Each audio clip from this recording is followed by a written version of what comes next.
panibagong taon na naman. Salamat dahil di ka bumigay, kahit na ang daming pangyayari na hindi mo inasahan mangyayari. Di ka nagbayari, di nagpatangay sa lungkot, sa galit at buot. Kahit na mahirap unawain, hindi ka nagpatukso. Bagkus ginawa mong palusot, para kahit maliit ang butas, ikaw ay makalusot. Sa kung ano mang nangyari, di mo na rin masabi kung ilan na ba ang nilagpasan o marami pa ang nakaabang sa iyong dadaanan. Mas tibayan, yan ang mapapayan ko sa'yo, kasi di natin alam kung ano pa ang mga posibleng iba to sa atin ang tadhana.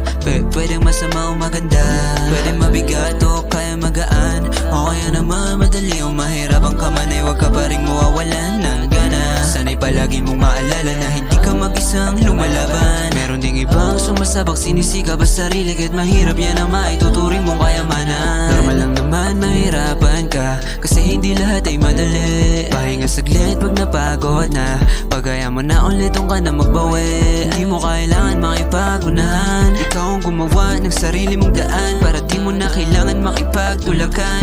Di naman kailangan makipagtulakan, kasi ba't ibang landas ang tinatahak ng bawat isa, pero pareho lang rin naman ang gusto na marating. Yun ay makapanig at matupad ng mga dati pang hinihiling. Diyan ay nananabik, kaya palagi mo lang galawan ng galawan, at lagi mong asahang may pag-asa na papalapit. Taon-taon, kada bagong taon, may pagkakataong darating. Tandaan mong lahat ng sinukan mong dugot, pawis at oras ay may balik.